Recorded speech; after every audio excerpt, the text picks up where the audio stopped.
Mullinger's Weekly Ramble. Hello, my friends. It is Wednesday, the 10th of December, 2025. That was a bit high there, which of course means it is time for episode 76 of Mullinger's Weekly Ramble. We have a plethora of delights for you. We have everything from Cal Services to Miramichi to P. Diddy, Sean Combs. Granted, that's not a delight particularly, to Andre Rieu. I'd like to think that Andre Rieu and P. Diddy have very little in common. We have 1,000 blows, not what it sounds like. We have a book that I was gifted by my friend Brenda Sampson called How to Be Canadian. But let's kick straight in. We've got so many amazing questions from you, so we're going to get to those right away so I don't get distracted. Because, it's very unlike me to get distracted by anything at all. Firstly, thank you so much to everyone who has bought and indeed ordered my new album, James Mullinger Live at the CBC, on vinyl. Yes, thank you. It is available in St. John. If you're looking for a St. John retailer, it is at Vintage Pursuit, and it is at Second Spin Records. Right. This is the first episode, up to 76 episodes. I guess it hasn't been 75. This is the 76th. This is the first time I've recorded an episode. Is it one of the first times? It's one of the first times I've recorded the episode in the evening. It is currently 8:18 p.m. I was just on the phone to my wonderful mother-in-law, who was just checking in on things because she's very kind. Her daughter, my wife, Pam, has been in London for the last week and is currently at Toronto Airport, and I'll be picking her up from the airport tonight at 11:30 p.m. if everything goes to plan, which it will, because Air Canada, thank you. So I'm heading to my beloved YSJ in a couple of hours with a sign that my children have forced me to make/take. Granted, it won't come as a huge surprise to my wife as she gets off the plane and sees me standing there holding this sign, because when I was in BC last week, the kids wanted to make this sign and take it to hold up upon my arrival, and she refused based on the fact that it would be embarrassing. Me being me, already caused enough embarrassment to my family that I may as well just carry on. I have permitted them to make the sign, and the sign basically says, as my wife comes through the gate at St. John into the baggage arrivals area, I have a sign made by the kids, a beautiful big sign that says, "Welcome home from prison." I hope she finds it as funny as quite often she likes me to not make a spectacle of myself when we're out and about. Today is going to be the exception. Welcome home from prison will be the sign. I will report back on how that goes. It's been a very busy week without her. Here, I'm recording this on Tuesday night rather than early Wednesday morning, because obviously, my wife's been away for 8 days. I was away for the 8 days before that. So, we haven't been together for, 16 days. And so tomorrow morning we will be doing what couples that haven't seen each other in a while do. Fighting and sleeping, probably. Tomorrow, i.e. today, the pre-sale goes on sale for my 2026 Fredericton Playhouse tour date, which is on the Friday, the 30th of October. The pre-sale code is Canada, of course, and they go on general sale this Friday. Also this week go on sale is my big Imperial Theatre show which is taking place next December. It will be the final performance of my 2026 tour, and also a Christmas extravaganza with big surprises, special guests. If you can imagine a combination of a James Mullinger stand-up show with an Andre Rieu Christmas concert, you are halfway there. So, massive shout out, by the way, to the wonderful people of Arbeck in Miramichi, who gave me a fantastic Saturday night, although granted I suppose it was my job to give them a fantastic Saturday night. I hope they had one. I believe that they did. Massive hats off and thanks to Tanya Quigley. Also massive hats off to the big boss there, Adam, who is good friends with my other friend Adam in Miramichi, Adam Lorden. Arbeck are actually the main sponsors, supporters, funders of the incredible big wellness centre, soccer field, all-round community centre that is being built in Miramichi. Anyway, so we're talking about lovely people to perform for. One of those rare corporate gigs where you're kind of given the go-ahead to no restrictions. It was in a wonderful event space called, hadn't been to before. It was like a wedding venue called Tyra's something centre. Lovely spot. Great to be back in Miramichi. Always. I was in Miramichi last month for the NVCC shows, Arbeck this month, and the next month I'm back in Miramichi to do 2 shows for Horizon. Anyway, let's jump straight in. So here we are, 5 minutes in. This episode is proudly supported by my friends and your friends at St. John Airport and Pascan Aviation, making it easier than ever to get your kids home for the holidays without the, let's call it, an epic winter road trip. But I mean, look, we've seen the streets. Oh my goodness. Have you seen me skidding? And I know you have, because I can't. But so that's what I was going to say. My wife's been away for the past week. So my son's had hockey pretty much every night, whether it be in Sussex or Grand Bay or all over. I have been driving around, sliding around. It didn't just snow. It was like the treacherous, slippery snow. Seemingly, how come everyone else seems to get their winter tires on? We tried to book our winter tires in. Costco couldn't fit us in for a few weeks. So as a result, I've been slipping and sliding around without winter tires. With actually not only are they not winter tires, they're completely bare tires. Had to drive to Miramichi with those in the electric car. So I posted. I had a nightmare anyway on the weekend. It took me about 6 hours to get there because the EV. I posted about my experiences, kind of for comic effect. It is interesting how everything gets politicized now.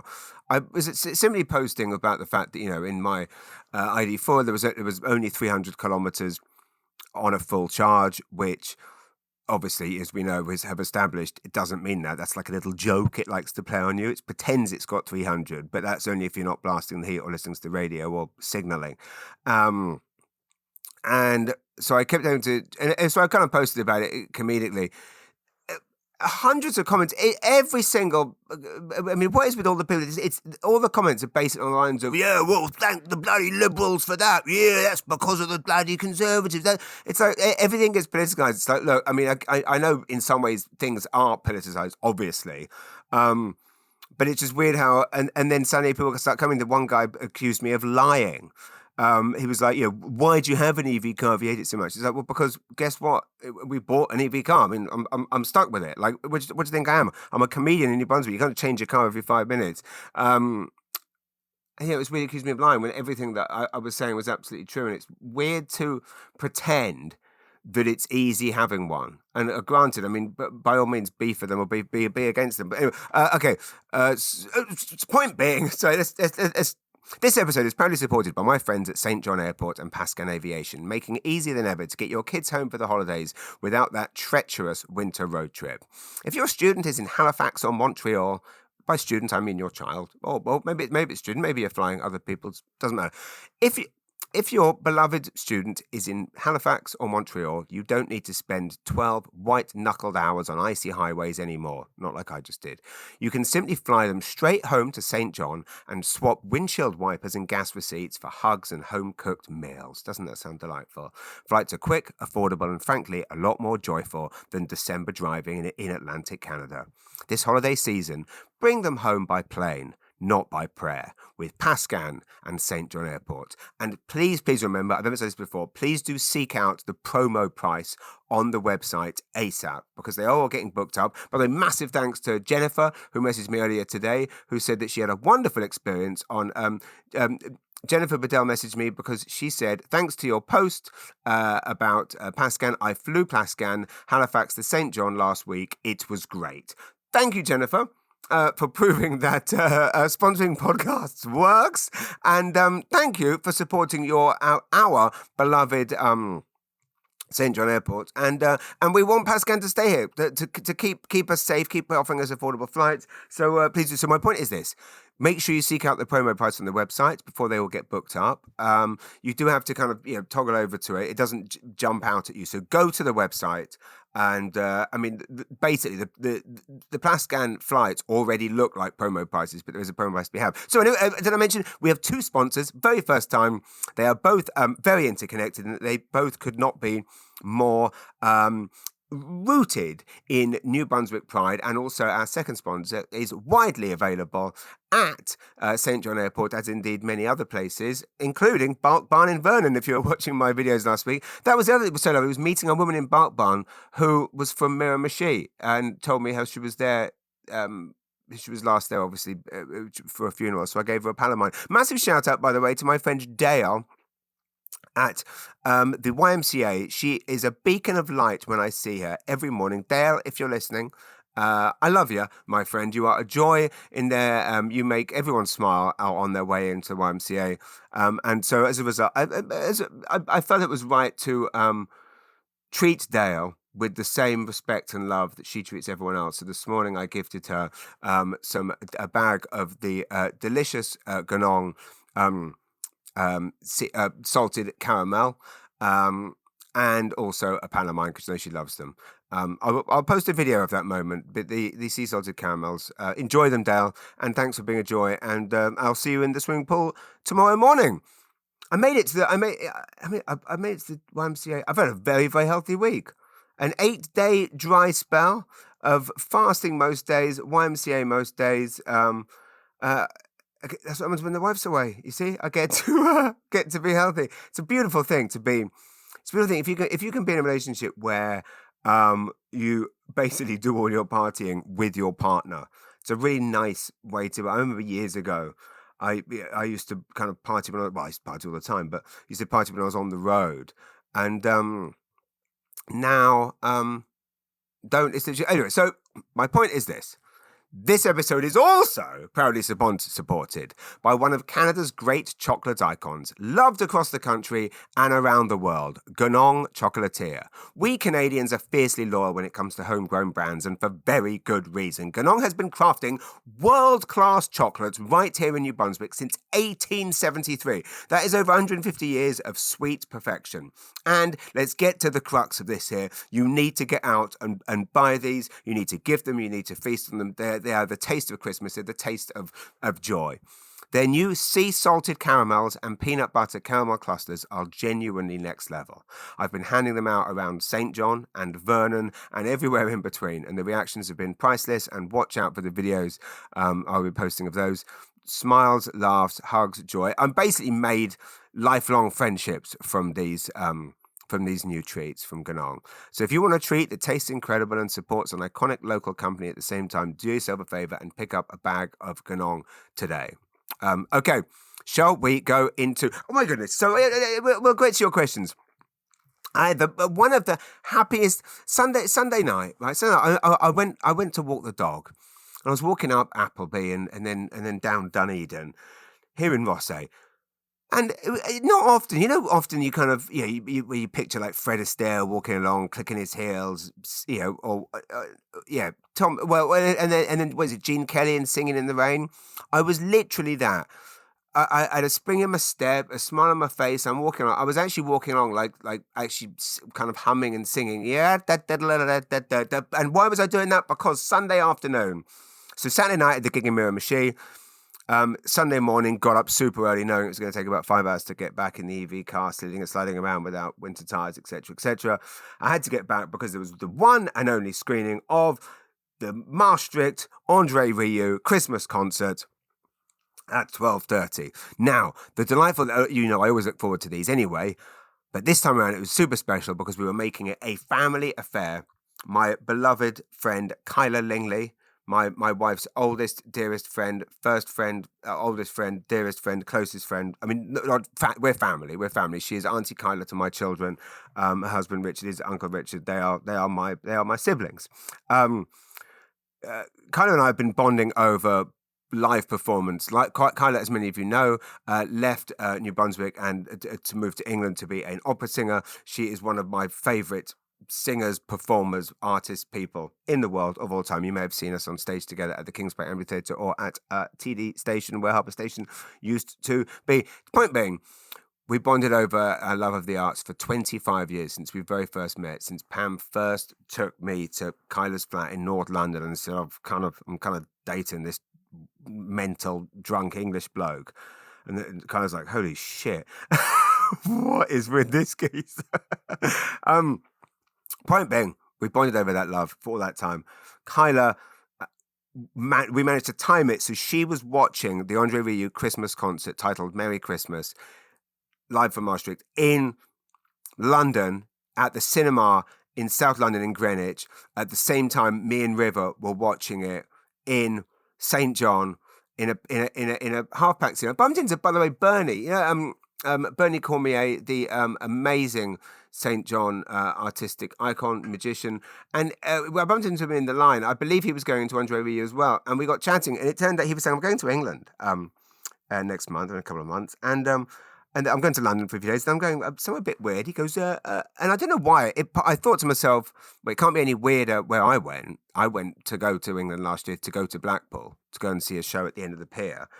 And he goes, Blackpool. And I'm like, you are joking. That's where I went. He was like, everyone else says to me, why the hell he could go into Blackpool? And I'm like, I just went to Blackpool for the first time last year and at the time of my life and can't wait to go back. I have a meeting with Goose Lane actually next week about the second book, which I think I told you that the contract was signed last week. Incidentally, did I tell you this, that we have the go-ahead?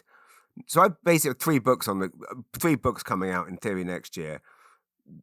My second memoir, which ends with the big Blackpool moment, the Pilgrimage, a book I wrote, two books I wrote with my son, a children's book, a picture book called Willow, about our dog Willow. I won't tell you the name, yeah. And then another book about for kind of 11, 12-year-olds, about a kid with ADHD who turns it into a superpower.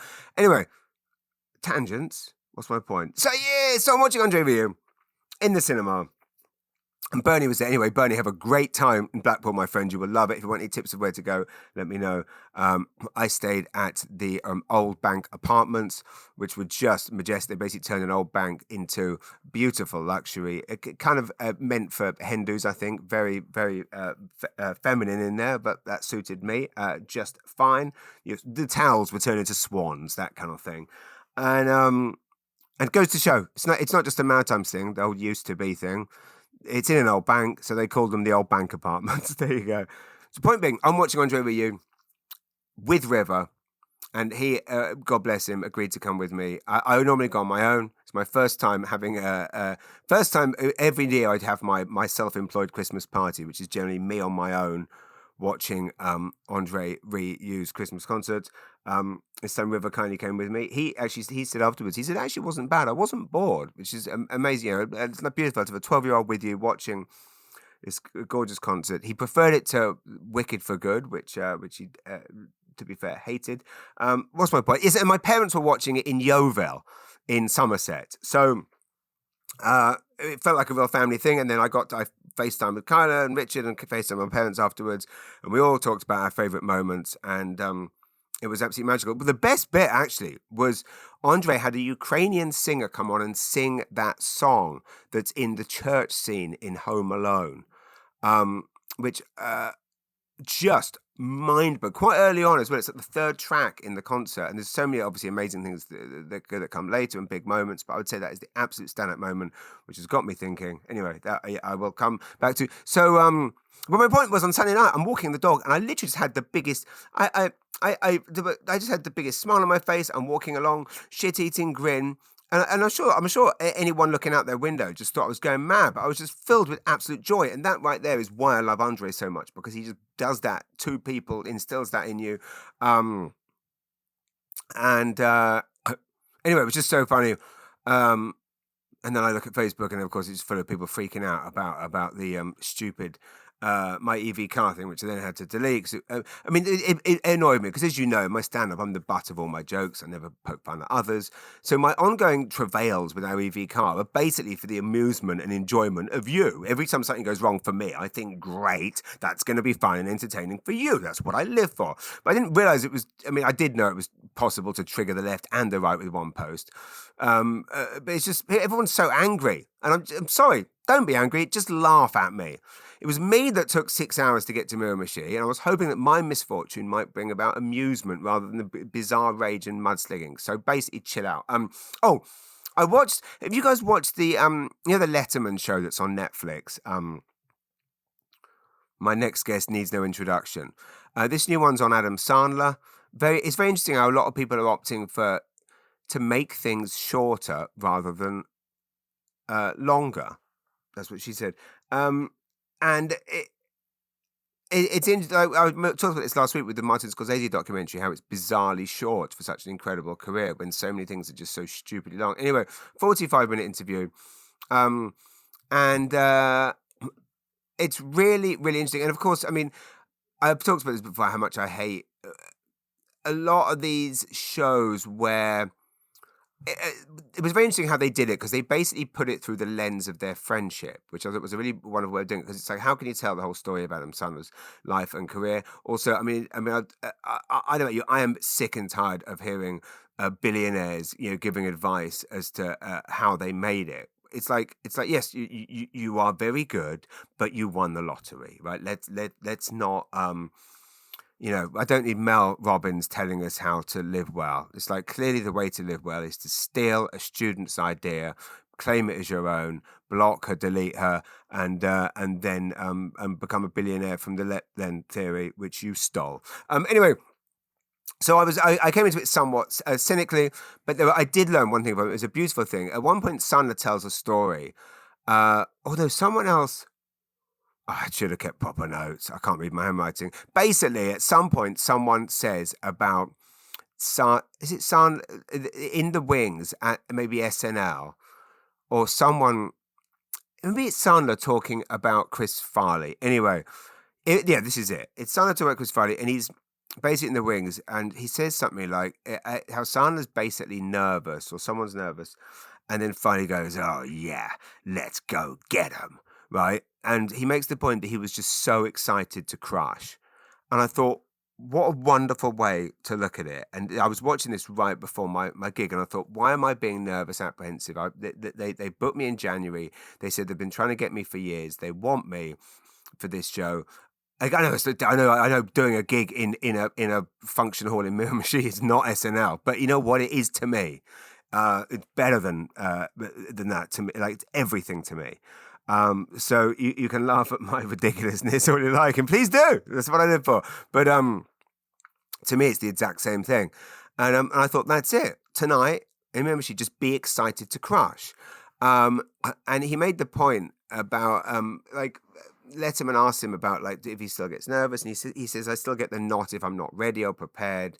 And I was thinking, basically trying to keep the feeling and it's really beautiful stuff about, he makes the point that you are, he says to him, you are the way that show business ought to be, which I think really sums it up. Anyway, I saw my friend Tom Keeney, who was, and it possibly is, Seinfeld's publicist, but still works very closely with Letterman, is one of the producers of the show. And Tom and I had a wonderful couple of nights in New York together when I was working on all the Seinfeld stuff. It was Tom that made that happen. All my meetings with Seinfeld were Tom Keeney was the one that kind of made that happen, and we became friends, went for drinks, and have stayed in touch. And I did message him to say how brilliant I thought the Sandler thing was, and he replied, this is quite flattering to come from someone of this caliber. Oh, thanks, James. You've no idea how much a note like this means for me, from a real comedian. That's very nice. Pleased with how it all turned out. And I kind of made the point that it's so interesting that what they covered in 45 minutes through the lens of their friendship, because it's a really beautiful thing seeing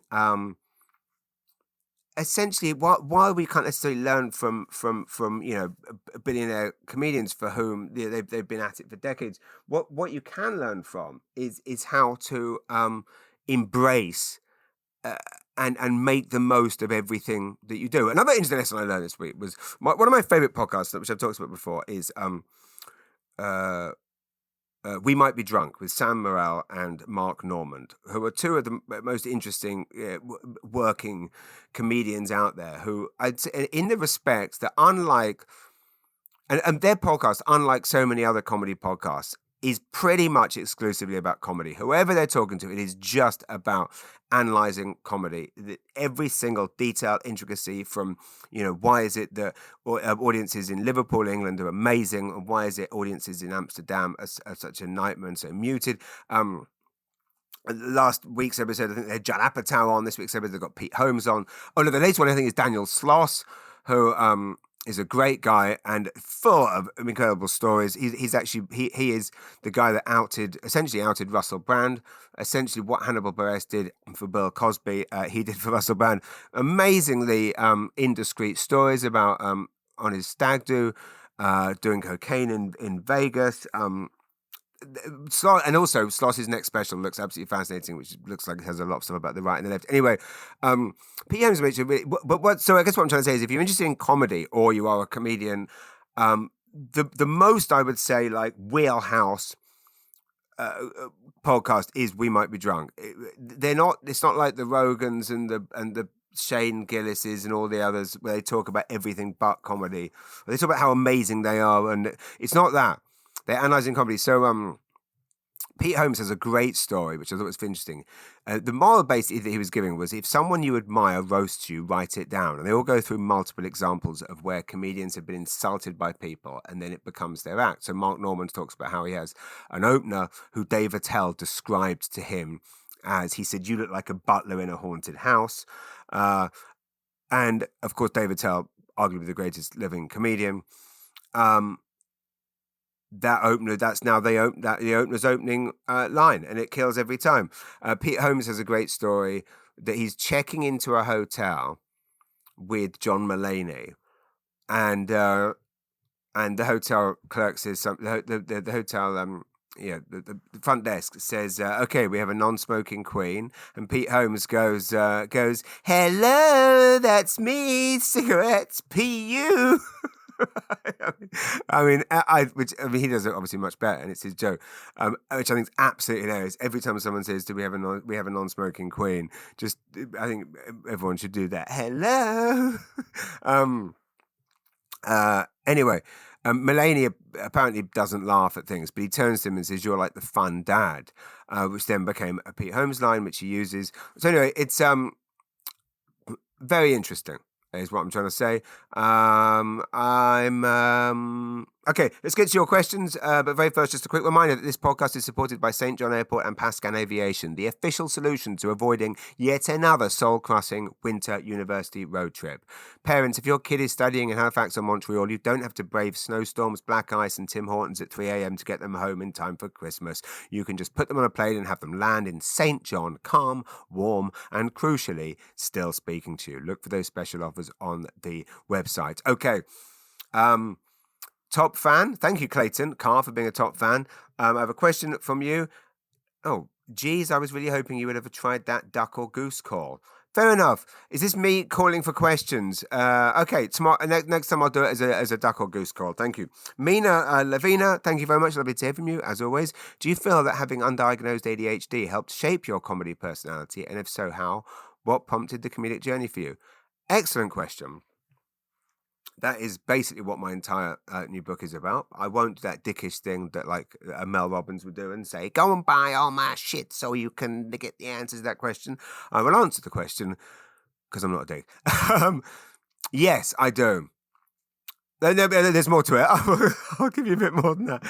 I do in the ADHD we are chasing the dopamine here. Now, I didn't know what or why I am the way I am. Now that I know that I have it, I know the things that I have to do. I know that I have to go and swim 20 lengths at the swimming pool. I know I have to make lists of things, so I do them all. So every time I tick one off, that's the joy. When I was younger, those little dopamine hits, the pleasure hits that I needed, the little things were, it was food, chocolate, drugs, cigarettes, alcohol, all obviously unhealthy and negative influences.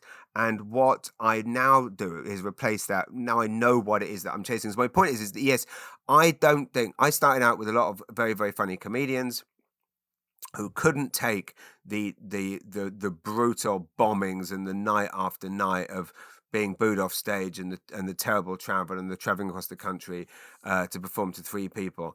And I think having undiagnosed ADHD and chasing those dopamine hits when they came, when the laughs came, basically we're a very stubborn people. ADHD is. It's why if you have ADHD, you don't need to feel weak if when you start drinking you can't stop. That's the brain. You have the sip and then your brain calms and the screaming in your head stops. The voices stop. All those voices in your head going kill. They when they drowns them out. No, when so my point is that yes, I believe in the undiagnosed ADHD and this. What's that noise? My kids are up to something. Sorry. What was I saying? Yes, undiagnosed ADHD. It makes you become. Stubborn is a word, so it's stubbornness when it's an unhealthy thing, but it's a focused thing when it's a positive thing. And my thing is that because you're chasing these little these dopamine hits, if you are channeling that into something negative and detrimental to you, then you can spiral downward into a very, very dark place. When you channel it into something positive, like stand-up, where it's like long after everyone else around me has given up stand-up, going, I cannot do this, and long after people are saying, why the hell is he still going? I'm still going after it. And then now I would say I'm embracing my absolute frenetic madness on stage. And granted all of the sidetracks and all of the things that I do that are obviously supposed to seem impulsive and unpredictable are obviously very carefully constructed on stage without wanting to be too boring and Mark Moron podcasty. 100%. I think my act. I often think like, oh, would I be better if I was like a Jim Gaffigan or a Maniscalco or a Barghezzi and talked a lot slower, and then I wouldn't have to write so much bloody material because I'd be able. What I get through in 20 in what they sorry what basically the material I burn in 20 minutes, if I spoke as slow as them and as measured, that would be about a 70-80 minute set. But that's just not in me. Everyone's different. I do not have it in me to stand still. I don't know if you saw any of the footage of me doing the debaters, they've just started filming it. So normally it's obviously just recorded, and you have to stand still at that podium. And I was watching myself, and I am jiggling and shaking around like an absolute caged animal on meth. Like I cannot. Actually, I'm playing the Comic Sutra in February again, which is a delightfully tiny stage. I'm like a caged animal on that stage. This can be even more mad because I'm doing 3 improv shows there where they where the audience picks the subjects. So yeah, anyway, point being, yes, 100% I do. Gary, short Christmas traditions from Canada versus others you've encountered in your travels. Well, the biggest one, the thing I love in Canada is the house lights and the driving around and looking at all the Chevy Chase-esque. That was my biggest surprise and joy and novelty when I first spent my first Christmas in Canada 25 years ago in the year 2000. The thing I miss most in England, it's such a great tradition, is British TV channels bring the country together with their scheduling. Everybody watches BBC One, ITV. what's going to be on. Yes, they might repeat a classic movie like Raiders of the Lost Ark, but there'll be a brand new, back in the day it would have been Only Fools and Horses. Now it might, or a Royal Family. That's the Royal ROYLE, greatest sitcom ever. If you think The Office is the greatest sitcom ever, think again. It's the Royal Family. Only Fools and Horses. Now, Gavin and Stacey, they did one a year or two ago. Point is, the scheduling is designed to make the entire family sit on the TV. And granted, it might not be like it was when I was a kid 20 years ago, but still to this day, EastEnders, Coronation Street, everyone is sat on the TV. CBC doesn't have that or do that. I don't know anyone that is sitting around watching. Well, partly, I mean, again, you've only got to watch the New Year's Eve countdown on CBC and then watch the BBC one. It's sad. I don't know why it is. Canada could and should be uniting the country better through the medium of sitting around watching a box in the corner of the room. It's not a box anymore, isn't it? It's a flat thing on a wall. Whatever. Anna Waybrett, how much could a woodchuck chuck if a woodchuck could chuck wood? And if that woodchuck could chuck wood, how much could a woodchuck chuck? If a woodchuck could chuck wood, asking for a friend. I bet you thought I couldn't do that. Funny enough, I don't think that's the first time that someone's asked that question on this. I obviously have I love the fact that listeners to this podcast like, Charlotte Llewellyn. Oh, of course. It's a friend of, she's a friend of Charlotte Llewellyn.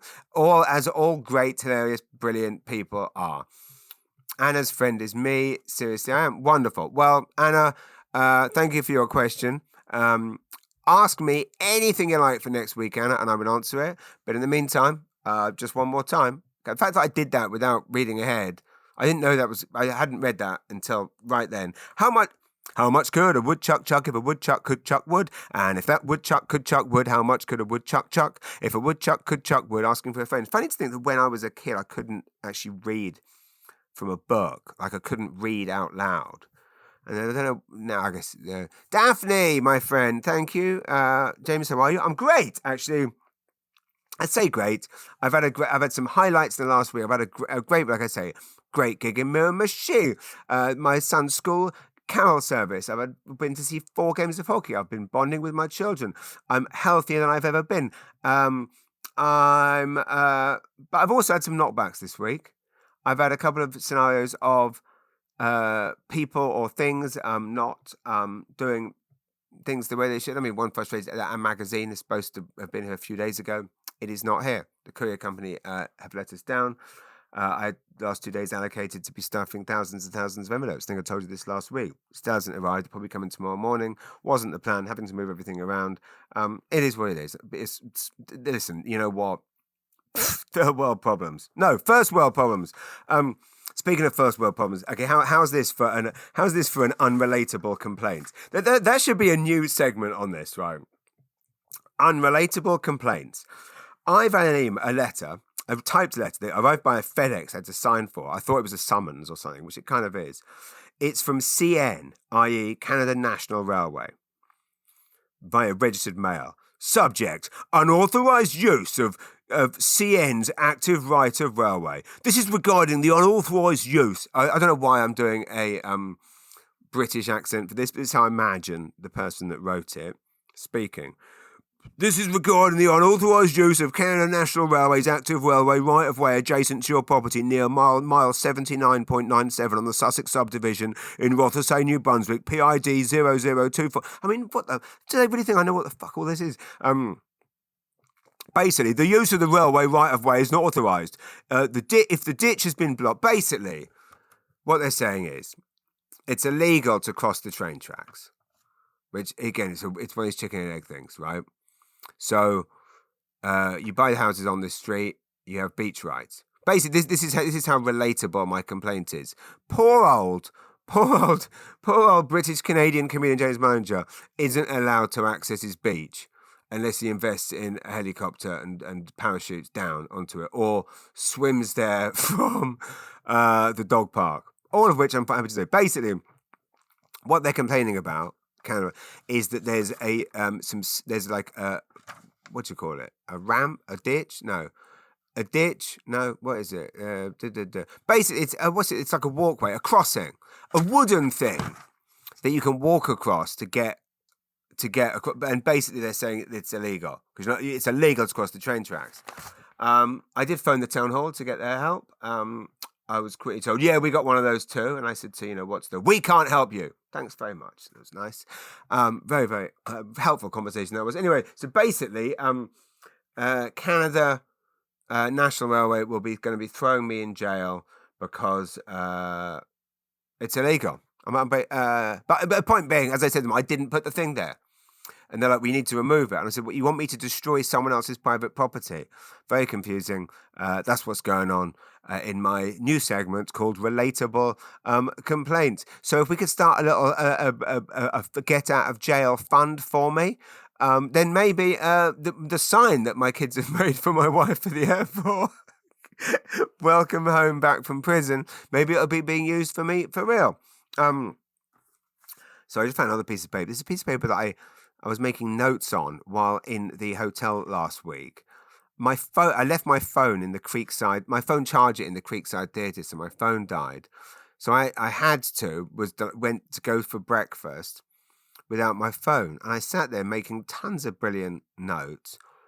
Really, for once, actually readable and interesting material. And I wrote on it how it is so nice being here without a phone and just a notebook. So happy I lost the charger. Glad I lost the charger.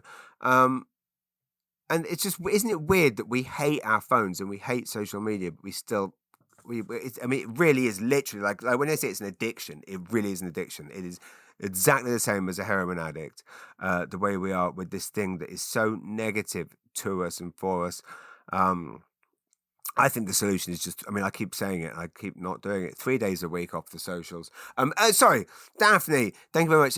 Daphne, I can't wait for you to see the episode of the Nancy Reagan show that was filmed when last time I saw you. Have I seen you at the YMCA since then? I can't remember. Oh my goodness, this is so cool. Jonathan thought you would love to hear that Signe's History of the English Language class last week, one of her professors brought up my used to be routine during a discussion on regional dialects in the Maritimes. That is absolutely. In the same class, they also showed a manatee video, New Brunswick man GPS voice, which is absolutely. I've seen it. It's absolutely hilarious.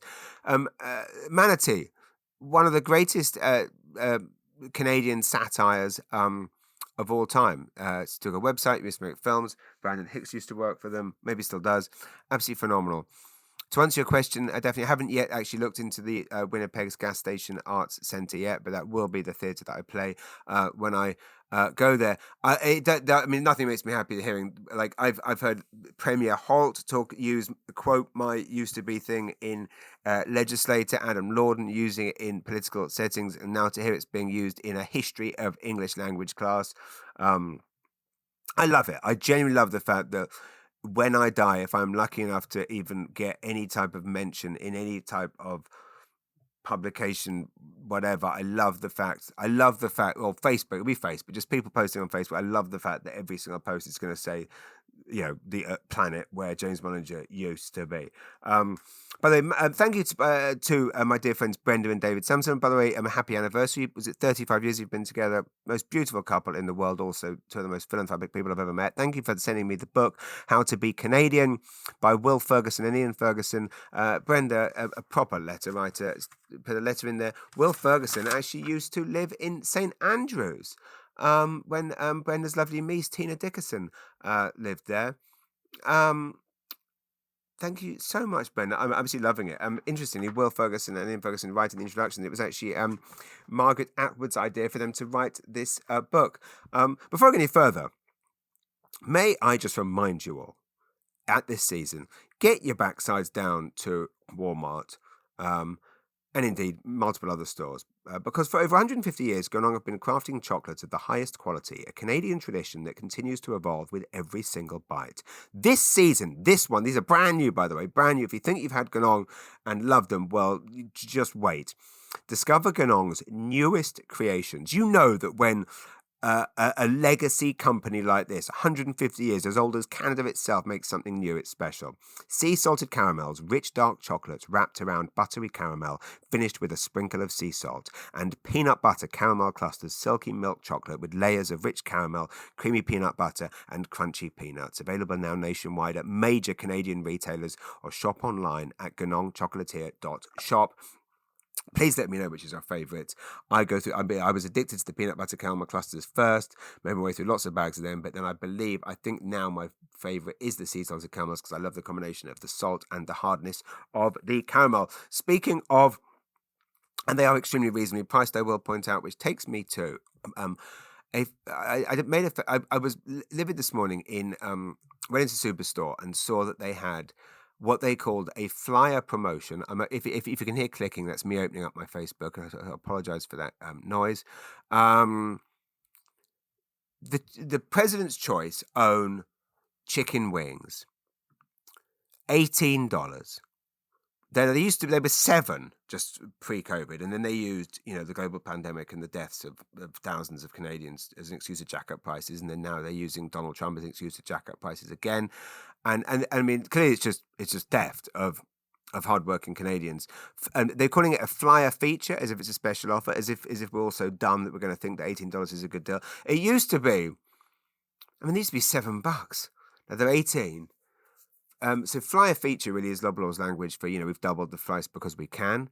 Also very upsetting when you see the whole kind of proudly Canadian on things, when it's like that's the opposite of being Canadian. Jacking up prices to rip people off. The comments under this post, actually, interestingly, not everyone has gone fully political, but there are some genuinely fascinating comments. Lots of recommendations of where to go, where to shop things. Walmart, the price, Walmart does seem to be, again, not to promote necessarily an American company, but you know what, the whoever is not ripping off Canadians is a saint right now, and whoever is, someone has got political. Yeah, thanks, liberals. Yeah. I just for the record, when Canadians are being ripped off, it is not the fault of don't blame government. It's billionaires getting away with it. Basically, the price gouging Olympics has become a full-on Olympic sport, and they're not even hiding it. It's like, welcome back to the price gouging games. Today's event, how much can one cucumber cost before Canadians riot? $7 for a cucumber? $7 for that price? I want it to whisper sweet nothings and call me handsome. Anyway, it's and also we're all spotting the shrinkflation, aren't we? The prices go up and everything gets smaller. Oi, misses. Anyway, so point being, don't want to be too depressing. I have written some jokes about this. Tell me if any of these are funny. These grocery CEOs aren't even villains. They're Bond villains. They don't want money. They want to see how far they can push us before someone snaps and roasts them on a podcast. They're at home stroking a cat made of cheddar, like, raise the eggs again, do it. Because this is Canada used to be known for hockey, maple syrup, and politeness. Now we're known for $9 grapes and a national emotional breakdown in aisle 4. I don't even shop anymore. I just wander around, whisper crying like I'm in a museum of former affordability. There's an article actually I saw. I don't know, how are people getting articles, newspapers getting articles onto Facebook when it's banned? I believe you can if you pay. I saw a Global Mail article called "Canadians Have Never Been Richer and More Miserable at the Same Time." And it said this: on paper, things aren't so bad. Economists say we're on track to dodge a recession next year and the next. Who would have predicted that back in the spring, our closest ally launched an offensive at the heart of Canadian prosperity? Canadians are still sick of. Basically, they're saying, obviously, but the cost of all these foods are going up, but they're basically saying that we're better off than ever and we're more miserable than ever. Theories as to why that might be on a postcard, please. Possibly social media. You know what's free? Atlantic Books Today magazine. The new issue is really beautiful. It's on beautiful paper stock. It's got Natalie MacMaster on the cover. I have actually been reading her memoir / picture book. It's a picture book. Wonderful article also on buying Canadian in here and reclaiming the country's bookshelves. And also basically every single Atlantic Canadian book that you need to buy this Christmas. Again, let's continue to think and buy Canadian, and specifically Atlantic Canadian. Atlantic Books Today, it's a truly phenomenal magazine, and the price is right. It is zero free at Indigo and or online, and indeed in all of your independent bookshops. Do check out the Nimbus Cafe, by the way, in Halifax. Have you guys watched the Eddie Murphy movie documentary on Netflix? How long have we been going for, by the way? 50 minutes. Not, for once, I don't feel I'm doing appallingly. Am I doing badly? Am I staying somewhat on track? 1,000 Blows. I watched the first episode of that. It's that Disney Plus thing with Stephen Graham. It's like set in the streets of London. It's kind of a Peaky Blinders style thing. 1,000 Blows. It's obviously about boxing rather than about Bonnie Blue. 1,000 Blows. I don't know if she's. Oh, you know what I did watch was I bought in second spin a VHS of an old Dennis Quaid movie called Dreamscape that I realised I'd never seen. Absolutely brilliant. It's about the government putting you into dreams where you can kill people, assassinate people. It's kind of like a lot of other things. Kind of like Dead Zone, similar to Dead Zone. Eddie Murphy. It's interesting. It's very interesting because obviously, like a lot of people, I love Eddie Murphy. Of course, some of my earliest memories of watching Beverly Hills Cop, Beverly Hills Cop 2, Trading Places is what was probably one of my first ever favorite movies. To call him pretentious, he is. It's actually like a spoof sometimes how much he should love himself. But I have to say what's interesting. He's obviously a genius and has created lots of amazing things. And he's also a trailblazer in so many ways. It is very interesting listening to the star of Norbit complain that he hasn't won an Oscar because of racism, which, again, it's not my place, obviously, the whiteiest whitey ever to say whether or not Eddie Murphy has not won an Oscar because of racism. Obviously, is Hollywood racist? Yes, because most things are racist. Obviously, some actors of color have won Oscars. They weren't in movies like Norbit or The Nutty Professor. Is that why Eddie Murphy? I'm just saying, I don't think that's why Eddie Murphy hasn't won an Oscar. I think there's a lot of racism in Hollywood. I don't. That's why. But he is it's very interesting. The documentary is one of these, like every Netflix documentary, clearly, other than the P. Diddy one, which is a bizarre watch. And interesting, isn't it?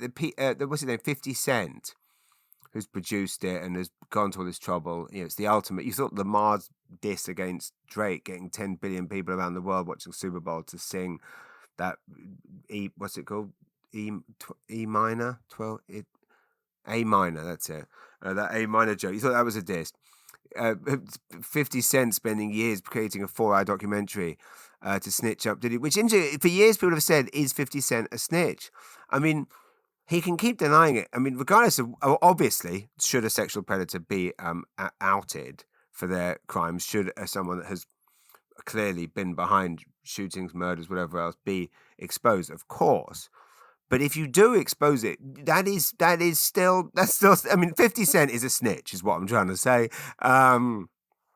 What's my point? Yeah, so these Netflix documentaries where it's, the person, the subject has obviously had final say in the edit. So clearly they don't question Eddie Murphy about any of the problematic things he's done. He bangs on about, it's usually, I've done all these great things and my whole house is covered in pictures of me, but it's all about family. He has 10 kids by 5 different women, which absolutely obviously acceptable. It doesn't push him on the point that when he impregnated Mel B, he denied it was his for years and refused to see the child because family is everything. So it doesn't push him on those points. It doesn't push him on that. But again, why should it? It's only now. It's short. It's very good, and I enjoyed it, and there's not much to say other than one interesting thing that comes across is, I mean, he's a very, very driven individual. He's also a very good example of how you don't have to be like Eddie Murphy is as 80s as cocaine. And it is interesting that Eddie Murphy has never done cocaine. And I think that was one of the most inspiring things, I think, and one of the best things for kids, or indeed anyone to watch is here is a man who, he said, he was at SNL. He would walk in and John Belushi and whoever else, Dan Aykroyd, whoever it was. He would walk into rooms and all his comedy heroes, Richard Pryor, would be there, not SNL, wherever they were. John Belushi and Richard Pryor would be racking up lines of cocaine, and Eddie Murphy has never done it, would just walk out the room.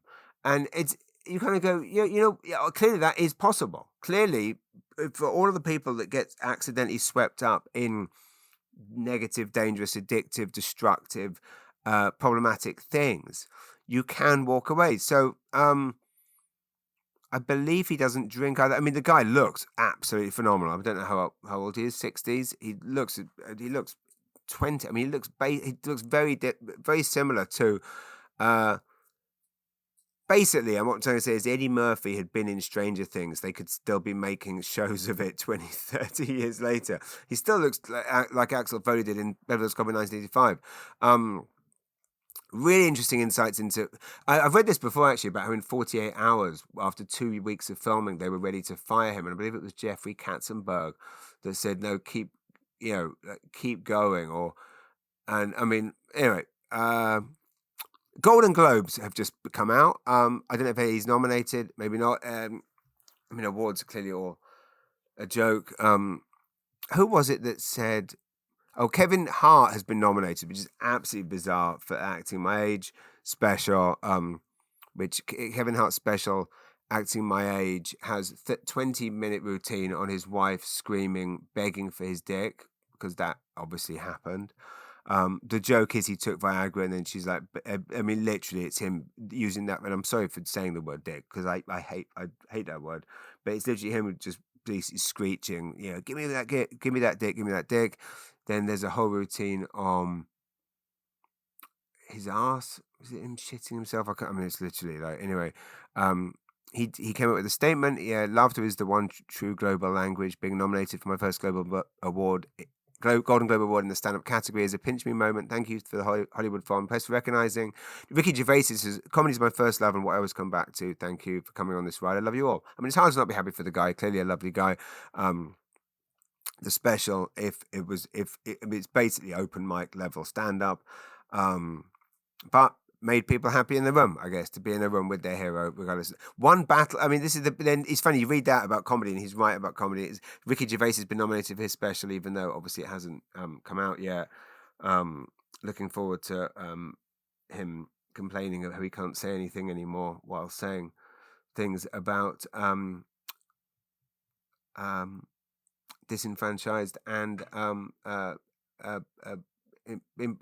people basically looking forward to him going after everyone less fortunate than himself. I'm sure it's going to be absolutely hilarious. One battle after another is nominated in all the comedy categories. Seems very weird. I mean, isn't it hard enough working in comedy? Actual comedies can't get a look in. Naked Gun, obviously not in there. An actual comedy with actual laughs. One battle after another. Amazing film. Is it a comedy? Really?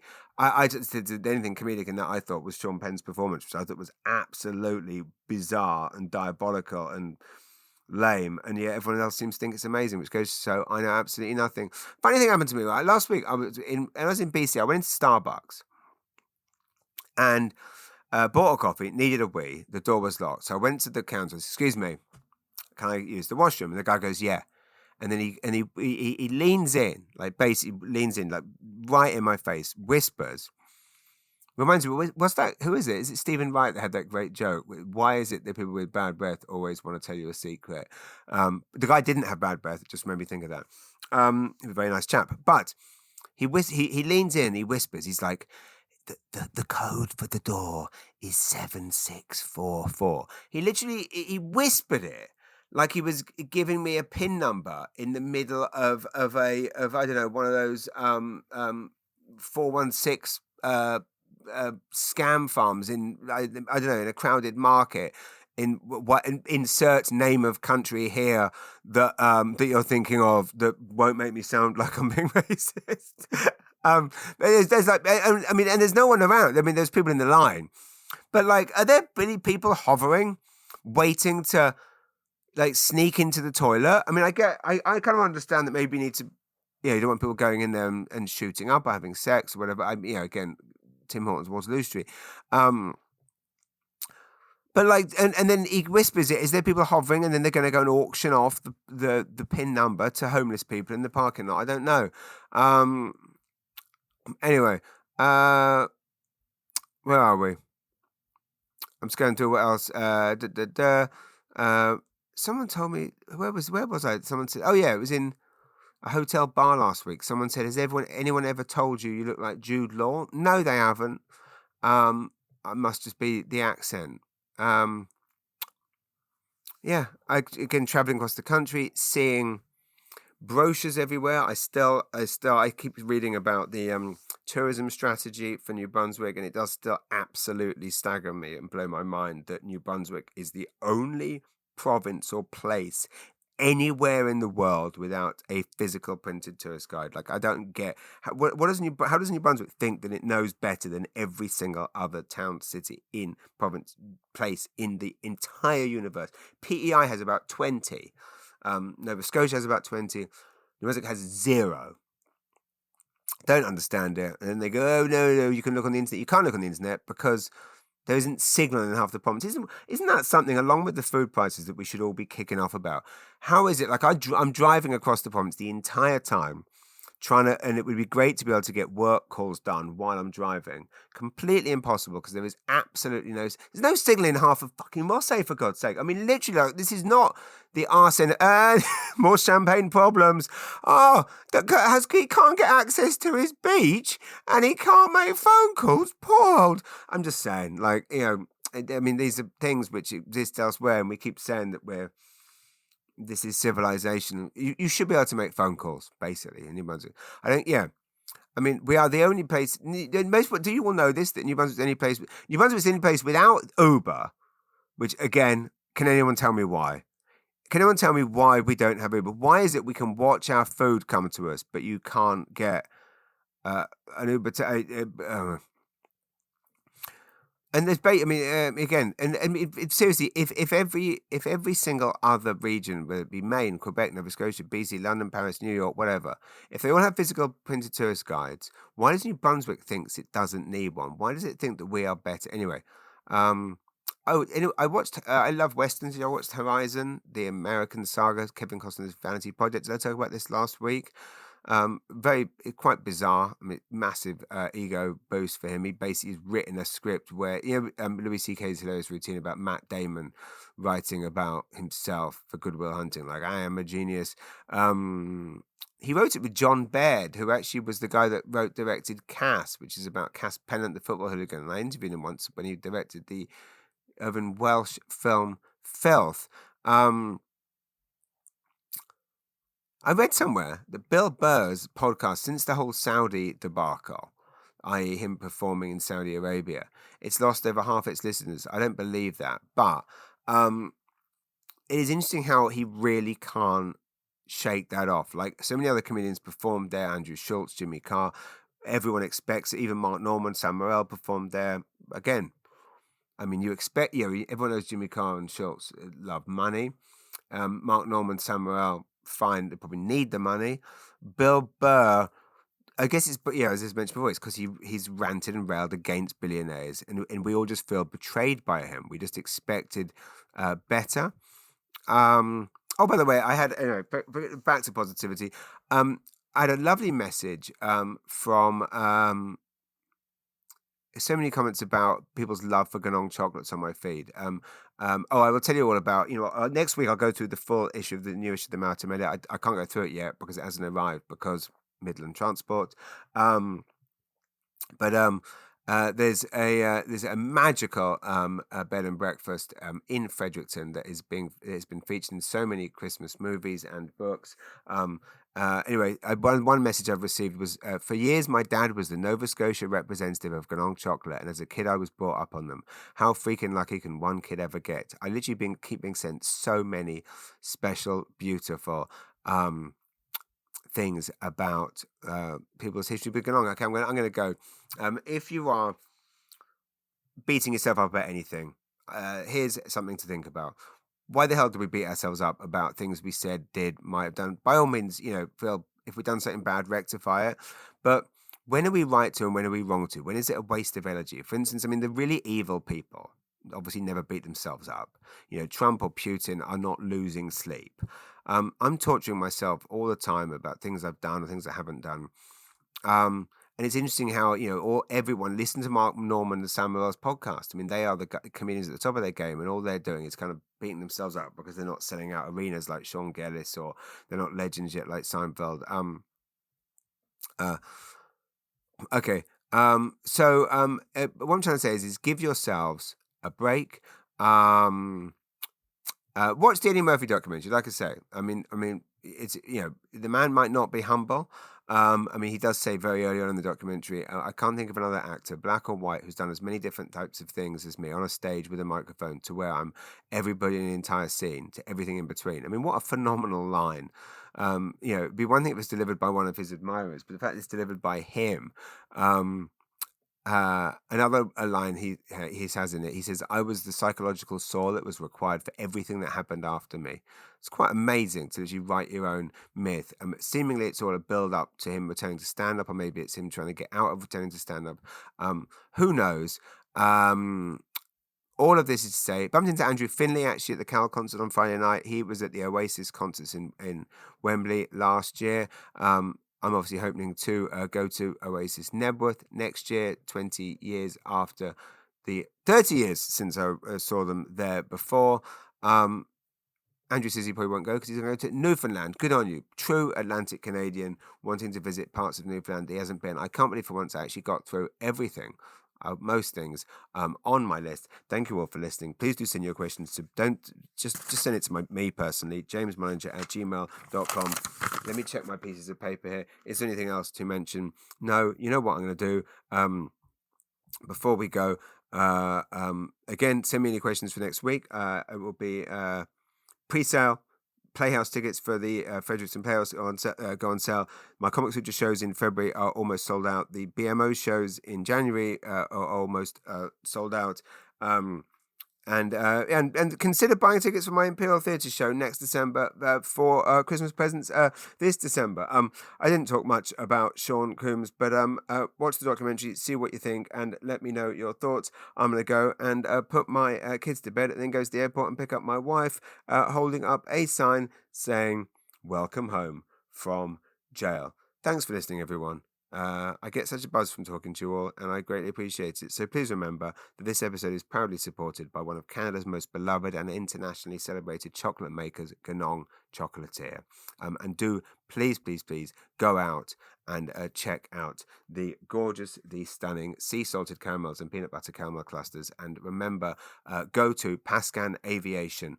Look for those incredible special deals. It is literally to get to and from Halifax, Montreal, either to get your kids home or go there for a shopping weekend, or go there and catch a game or a show or whatever.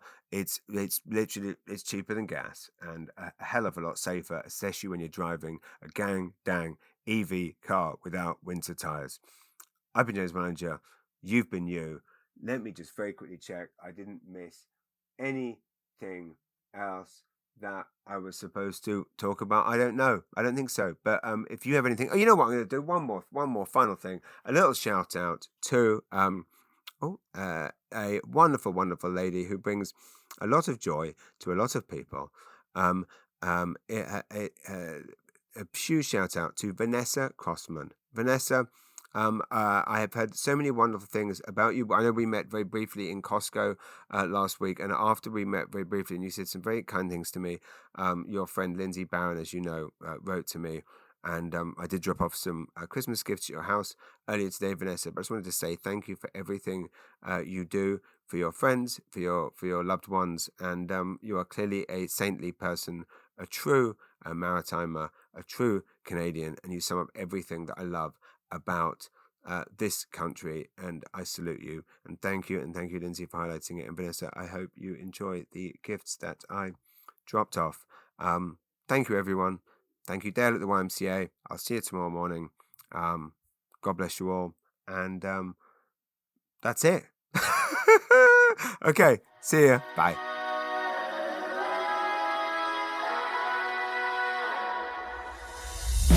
Mullinger's Weekly Ramble.